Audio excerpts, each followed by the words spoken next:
Welcome back to another Monday edition, joined by Tyvis Powell. Got a lot of good name submissions. I like Monday morning safety. Yeah. You hear Monday morning quarterback. But like that. yeah. King with a tie. I like that. Yeah. I like Although that. I don't wear a tie for the segment. Yeah. So it doesn't make any sense. But still looking for a good name out there. If you got one, leave it in the comments. Tyvis Powell here to break down the Buckeyes win over Grambling.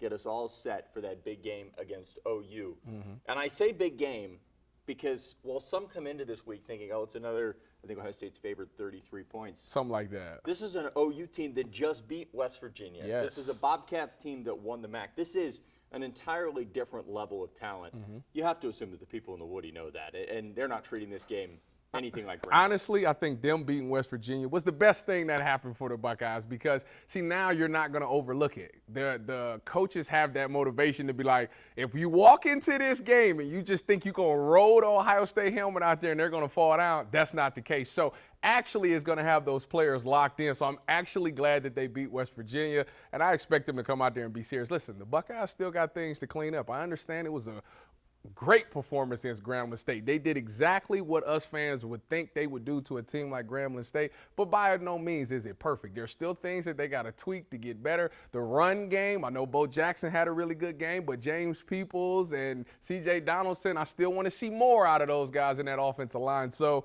there's things to clean up still, so they will be motivated against OU. Well, let's start right there with the run game. I mean, the offensive line gave Julian Sayin so much time against Grambling, but it did seem like there were still holes that you're looking for on that O-line. Yeah. How does that get better? I know that we can say, oh, they need to make more holes they need to be better at run blocking. Yeah. They need to give James Peoples more of an opportunity here. But on an actual field, how do these guys get better at run blocking? Well, I mean, obviously it comes down to chemistry. You got to continue to work with each other. You know, that guard and those centers and those tackles. It all starts like this. So you start with the run play, and you want to go zone or you want to go power, whatever the case may be. If you truly want to spring that running back free, you have to get up to the second level. The only way you could do that is if one guy starts on a double team, gets off that double team, and pushes up to the next level. So let's say there's a center and a guard. Say there's a nose tackle right there in front of the center. So the center and the guard will start off. The guard will help assist with the double team. He'll try to push that guy onto the center so the center can handle it one-on-one, and then he pushes up to the second level to get hands on the linebacker. Those are the things that we got to do. We got to get to that second level to create those seams for these running backs to get through. And then our running backs, we just got to hit the holes. We got to see it clearly. Our vision has to get better than what it is. A lot of the times we're running in the back of our own linemen. Let's open our vision, see the gaps, find a crease, and get through it as fast as we can. Well, it's interesting you say that because I think that is where the most growth can happen for James Peoples. And I think we see that so often with running backs is guys not dancing. He's not out there dancing, but you see the hole hit the hole. That's what his favorite move is his jump cut. He was very good at a jump cut, and for some odd reason he continues to lean on that, and that's what he wants to do. But you got to get north and south. I think that Bo Jackson did a really good job of hitting his foot in the ground, going north to south, and he made things work. James Peoples, we got to get that going. And I think we can all agree we want to see a little more of Bo Jackson. Oh, absolutely. I've been singing his praises since the spring game. All offseason, Coach Lachlan behind the scenes is saying this man is going to be a star, and I think we all know why. I mean, at one point there, he had one carry for one touchdown. That's not too bad. All right, the passing game. Julian Sayin had a lot of time.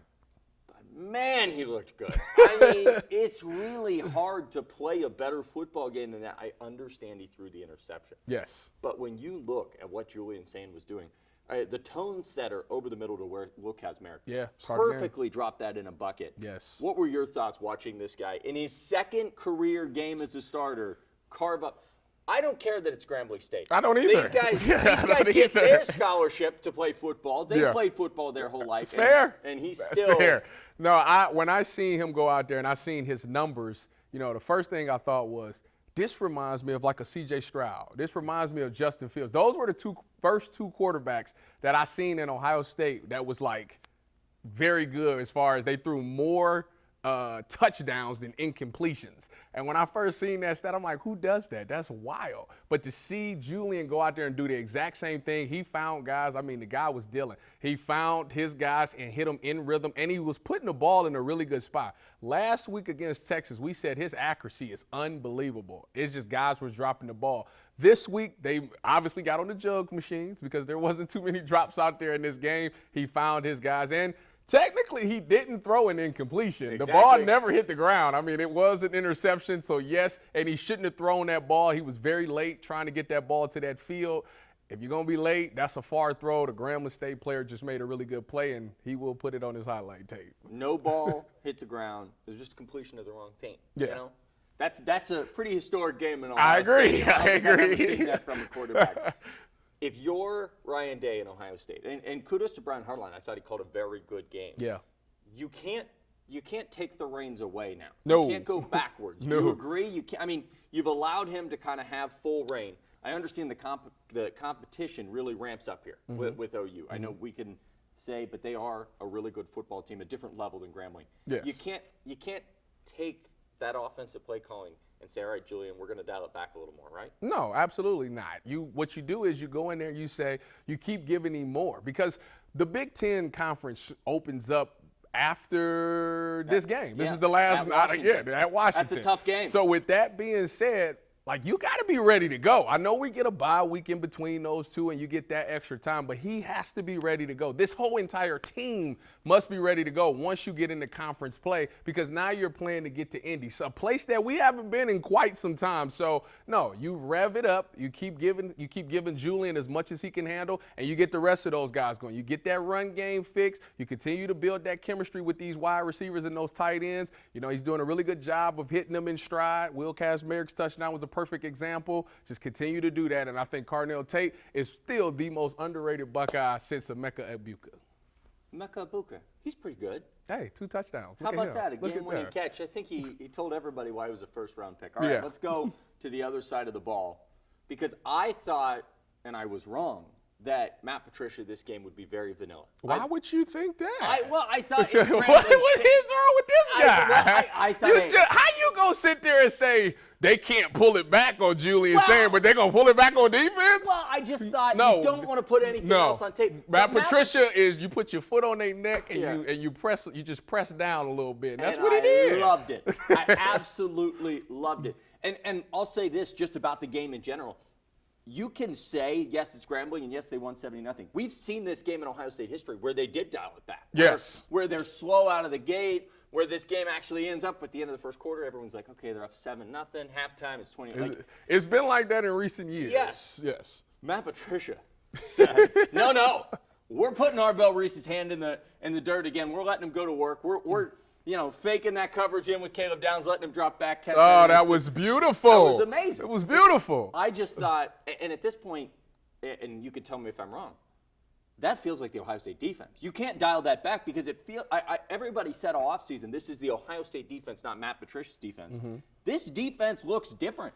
It is a very different defense than what we saw last year with a lot of the same talent. No, I agree with you on that one for sure. I think that Matt Patricia, I tell you what, the funny thing is if you play offensive line, I don't know what to tell you. I really don't. Like, I understand how practice goes. So you come into practice and you say, we playing the Ohio State Buckeyes this week. So what a good offensive coordinator does is he has the scout team give them just a bunch of looks, a bunch of different blitzes, a bunch of the pressures, all these things, because you want your offensive line to be able to pick up on the fly.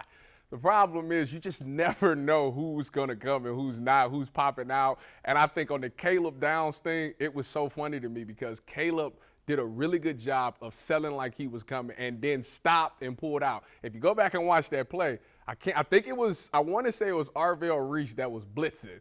He came scot-free because they never saw him come. They was looking at Caleb. And when he popped out, I understand why the quarterback threw the pick, because you're throwing a slant.